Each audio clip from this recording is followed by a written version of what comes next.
বৌমা কি বাধা, তাই না? বৌমা কিসের শব্দ হলো? তোর পেটে বাচ্চা কই? তার মানে তুমি প্রেগনেন্ট না?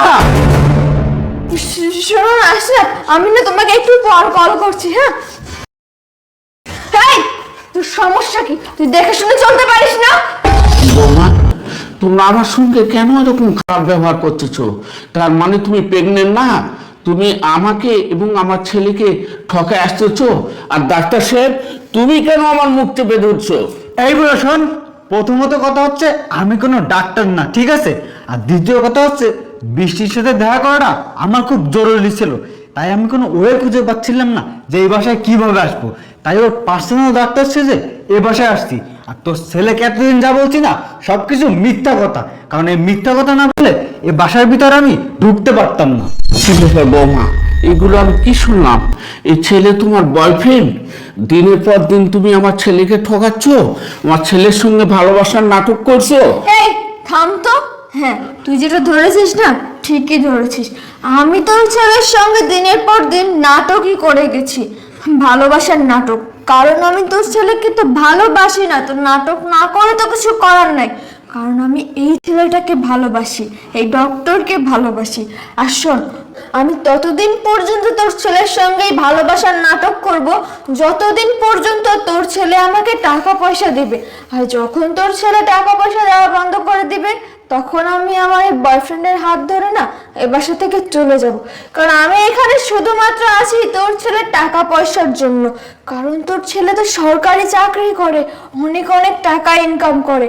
আর ওই টাকাগুলোর জন্য না আমি এখানে পড়ে আছি এভাবে, বুঝেছিস? বৌমা তুমি ভুলে যেও না, আমার ছেলে একজন পুলিশ অফিসার। এই থাম তো।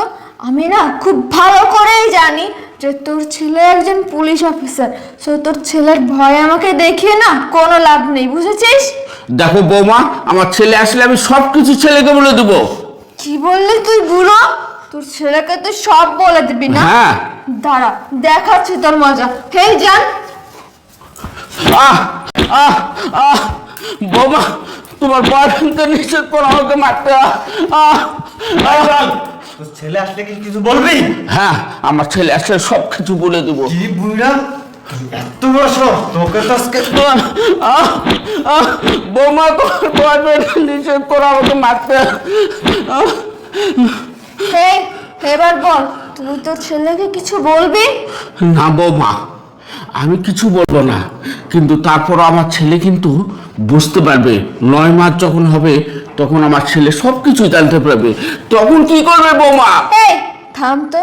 তখন কি করব না করব সেটা না আমার ব্যাপার, ওটা নিয়ে তোর ভাবতে হবে না। সেটা আমি অনেক আগে থেকে ভেবে রেখেছি। শোন, তাহলে তোকে বলেই দিই, যখন 9 মাস হয়ে যাবে না, তখন তোর ছেলেকে আমি কল করে বলবো, বাবু শোনো না, আমি না সিঁড়ি থেকে নামতে গিয়ে না পড়ে গেছি। আর পড়ে গিয়ে আমার পেটের বাচ্চাটা না নষ্ট হয়ে গেছে। শোন, এইসব নিয়ে না তোর এত মাথা না ঘামালেও চলবে। তুই এখন যা, গিয়ে ঘরের কাজ কর, আর আমাদের জন্য 2 কাপ কফি করে নিয়ে যা। আচ্ছা ঠিক আছে বৌমা। আচ্ছা বাবু, শোনো না, তুমি কি ভয় পাচ্ছ? মানে তা তো একটু পাচ্ছি। তোমার শ্বশুর যদি তার ছেলেকে সবকিছু বলে দেয় তখন কি হবে? আরে বাবা, ওকে নিয়ে ভয় পাওয়ার কিছু নেই। শোনো, ওই এমনিতেই অনেক ভীতু। আর ওকে আজকে যে ভয় দেখিয়েছি না, ও বাপের জন্মে আর ওর ছেলের সামনে মুখ খুলবে না, বুঝেছো? এইসব নিয়ে ফাও টেনশন করো না, রিল্যাক্স করো। আচ্ছা বরং একটা কাজ করি, চলো, ও কফি করতে গেছে তো দুজনে গিয়ে কফি খেয়ে আসি। আচ্ছা ঠিক আছে, চলো। আল্লাহ, আমি সব দেখলাম, আমার স্ত্রী প্রেগনেন্ট না। তার মানে দিনের পর দিন আমার স্ত্রী আমার সাথে প্রেগনেন্টের নাটক করে আসতেছে। আর আমি যাকে ডক্টর মনে করেছিলাম, সে আসলে ডক্টর না, সে আমার স্ত্রীর বয়ফ্রেন্ড। আমার স্ত্রী এবং তার বয়ফ্রেন্ড মিলে আমার বাবার সাথে এমন আচরণ করতে পারলো। না না, আমাকে আর এখানে বসে থাকলে চলবে না। আমাকে ইমিডিয়েটলি বাসায় যেতে হবে, না হলে বড় ধরনের কোনো দুর্ঘটনা ঘটে যেতে পারে। চাই, আমি এক্ষুনি বাসায় চাই। চাই। হে, কি ব্যাপার? তুই এখনো এখানে বসে আছিস কেন? তোকে না আমি কফি করতে বললাম। না বৌমা, আমি আর একটিও সংসারে কাজ করতে পারবো না। কি? তুই আমার মুখে মুখে কথা বলছিস? তুই সংসারের কাজ করতে পারবি না মানে? তুই যদি করতে না পারিস তাহলে এই সংসারের কাজগুলো কে করবে শুনি? হ্যাঁ বৌমা, এতদিন আমি জানতাম তুমি প্রেগনেন্ট, তাই আমি সংসারে কাজ করতাম। এখন জানলাম যে তুমি প্রেগনেন্ট নয়, তাই তোমার সংসারের কাজ তুমি করো বৌমা। আমি কোনো কাজ করতে পারবো না সংসারের। কি? যত বড় মুখ না তত বড় কথা না? হে, তুই কাজ করবি না? হে জান, দাঁড়া, তোকে কিভাবে কাজ করাতে হয় এটা আমি ভালো করে জানি। সামলার বুড়া, আজকে তো তোকে বৌমা, তোমার বয়ফ্রেন্ডকে নিজের করে আমাকে মারতো বৌমা। হে এখন বল, তুই কাজ করবি? হ্যাঁ বৌমা, আমি সব কাজ করবো বৌমা। এই তো এতক্ষণ পর লাইনে আসছিস। কি ব্যাপার, এখন আবার কলিং বেল দিল কে? আচ্ছা শোনো, তুমি দাঁড়াও, আমি দেখে আসি কে আসছে। ঠিক আছে, যাও।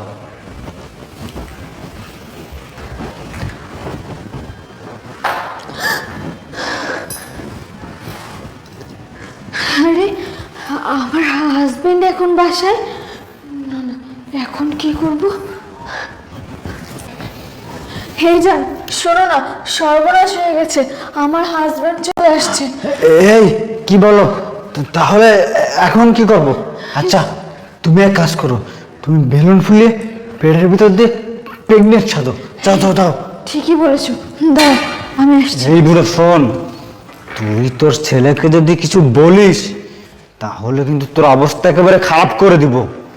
না বাবা, আমি কাউকে কিছু বলবো না বাবা। আচ্ছা ঠিক আছে, এটা যেন মাথায় থাকে। হে শোনো না, তুমি এখানে দাঁড়াও, আমি দরজাটা খুলে দিয়েছি, ঠিক আছে? আচ্ছা ঠিক আছে, যাও যাও যাও। না না, আমাকে নার্ভাস হলে চলবে না। বৃষ্টি, সারপ্রাইজ। আশরাফ, তুমি এভাবে হঠাৎ কাউকে কিছু না বলে বাসায় চলে আসলে? ওই যে সারপ্রাইজ দিলাম, তোমাকে যদি বলে আসতাম তাহলে তো সারপ্রাইজ দেওয়া হতো না। ও আচ্ছা, কিন্তু তারপরও একটু আগেই তো তোমার সঙ্গে আমি ভিডিও কলে কথা বললাম, তাই না? তখনও তো তুমি কিছুই বললে না।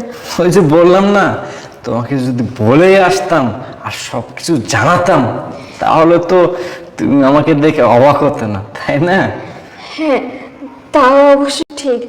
যাই হোক, তুমি যখন চলে এসেছো ভালোই করেছো। এখন আমরা দুজনে মিলেই আমাদের বেবির কেয়ার করতে পারবো। হ্যাঁ, তুমি একদম ঠিক কথা বলেছো। জানো বৃষ্টি, তোমাদেরকে না খুব ভীষণ মিস করতেছিলাম আমি। তাছাড়া আমার স্যার আমাকে বললো, আশরাফ সাহেব আপনার স্ত্রী তো প্রেগনেন্ট, এ সময় আপনার উচিত আপনার স্ত্রীর পাশে থাকা। তাই স্যারকে ম্যানেজ করে ছুটি নিয়ে চলে আসলাম। আচ্ছা ঠিক আছে, যাই হোক, চলো এখন ভিতরে চলো। আচ্ছা ঠিক আছে, আসো। বাবা, কেমন আছো তুমি? হ্যাঁ বাবা, আমি ভালো আছি বাবা। ভালো আছো তাই না? ঠিক আছে বাবা, বসে থাকো। বৃষ্টি, বস। আচ্ছা, কি ব্যাপার ডাক্তার সাহেব, দাঁড়িয়ে আছেন কেন? বসুন। আচ্ছা ডক্টর সাহেব, আমাকে একটা কথা বলুন তো, আমার স্ত্রীকে ঠিকমতো মেডিসিন আপনি দিচ্ছেন তো? হ্যাঁ ভাই, আমি যথেষ্ট পরিমাণ আপনার স্ত্রীর খেয়াল রাখতেছি, আর যখন যে মেডিসিন প্রয়োজন হচ্ছে তখন সেই মেডিসিন দিচ্ছি। ও আই সি। আচ্ছা ডক্টর সাহেব, কালকে আপনি আমার স্ত্রীকে কি মেডিসিন দিয়েছিলেন?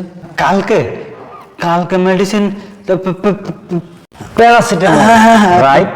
প্যারাসিটামল। আচ্ছা ডক্টর সাহেব, আমাকে একটা ইনফরমেশন দিন। প্রেগনেন্সির সময় কি গ্যাসোলিন দেওয়া হয়? হ্যাঁ হ্যাঁ দেওয়া হয়, না না না না, দেওয়া হয় না। ওটা তো দেওয়া হয় যখন ব্যথা হতো না, তখন দেওয়া হয়। ও আচ্ছা, ঠিক আছে, বুঝতে পারছি। বৃষ্টি, শোন, তোমাকে বলতেছি, আমি এখন একটা জাদু দেখাতে চাই তোমাদের। জাদু? কিসের জাদু? কি জাদু?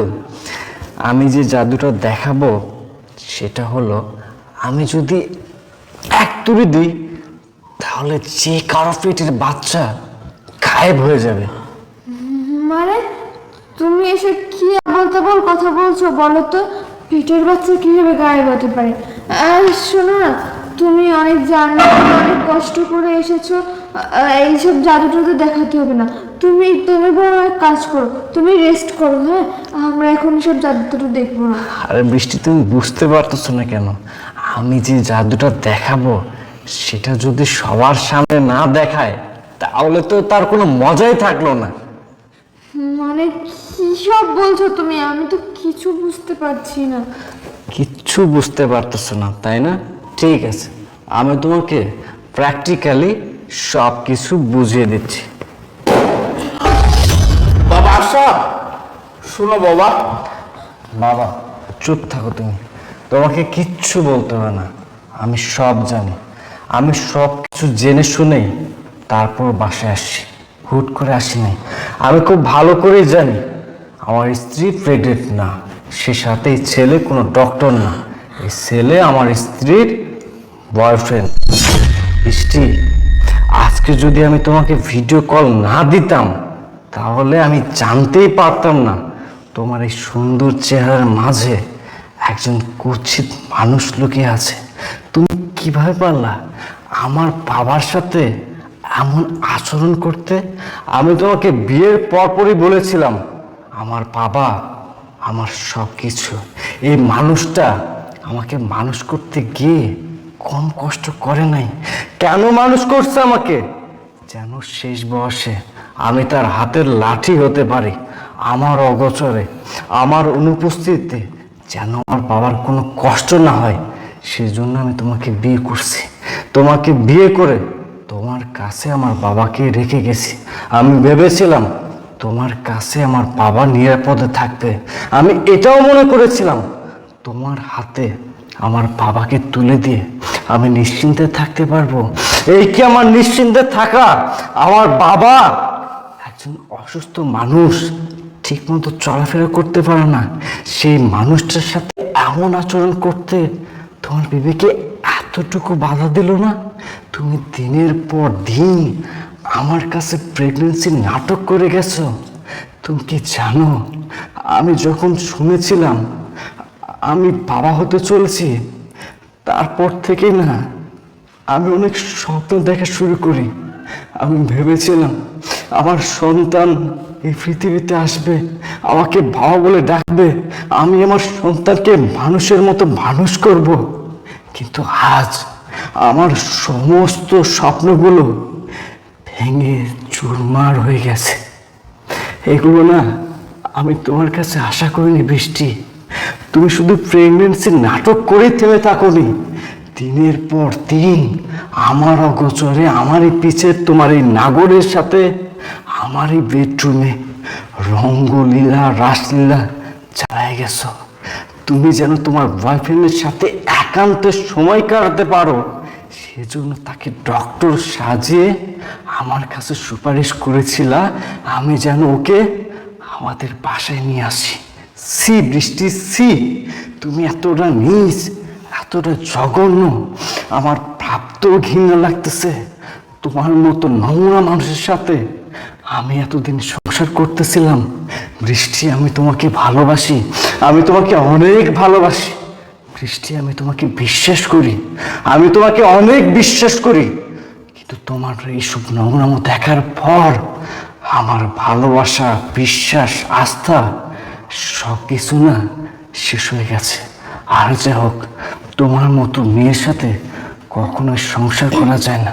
আর এই যে নাগর, তোকে বলতেছি, তুই কিভাবে পারলি আমার এত সুন্দর একটা সংসার নষ্ট করতে? আরে তোদের যদি টাকা পয়সার দরকার হতো তোরা আমাকে বলতে পারতি, আমি তোদেরকে টাকা পয়সা দিতাম, আর যে হাত দিয়ে তুই আমার বাবাকে আঘাত করেছিস, আমি চাইলেই তোর হাত ভেঙে দিতে পারতাম। কিন্তু আমি আইনের লোক, আইনের প্রতি যথেষ্ট শ্রদ্ধাশীল, আমি আইন হাতে তুলে নেব না। কিন্তু তোরা এটা ভাবিস না তোদেরকে আমি এমনি এমনি ছাড়বো না, না, তোদেরকে আমি এমনি এমনি ছাড়বো না। তোদের এমন কঠিন শাস্তি দেওয়ার ব্যবস্থা করব যেন সারা জীবন কারোর সাথে নাটক করার আগে, কারো সংসার ভাবার আগে অন্তত একটা বার চিন্তা করিস। আমি এখনই তোদেরকে পুলিশের কাছে হস্তান্তর করতেছি। আশরাফ, দেখো আমি একটা ভুল করে ফেলেছি। আমি মানছি আমি অনেক বড় একটা ভুল করেছি। তুমি প্লিজ আমাকে ক্ষমা করে দাও না বাবা। আপনি প্লিজ আমাকে ক্ষমা করে দিন। আমি তো আপনার মেয়ের মতো, বলুন আপনার ছেলেকে বলুন না আমাকে ক্ষমা করে দিতে। দেখো বৌমা, আমার কাছে ক্ষমা চেয়ে লাভ নেই। আমি হলাম 2 দিনের অতিথি, আজ আছে কাল নেই। আমার ছেলে যদি তোমাকে ক্ষমা করে তাহলে আমি তোমাকে ক্ষমা করবো বাবা। দেখছো না আমার বাবা কি বলছে? ক্ষমা ক্ষমা তোমাকে করা যাবে না, কারণ তুই আমাকে ধোকা দিছ, আমার সাথে প্রতারণা করছো, যা রীতিমতো অন্যায়। এই অন্যায়ের কখনোই ক্ষমা হতে পারে না। চলো এক্ষুনি থানায় চলো, বাকি হিসাবটা তোমাদের সাথে আইন আদালত করবে। চলো আশরাফ, আয় আয় আয় বলছি আয়।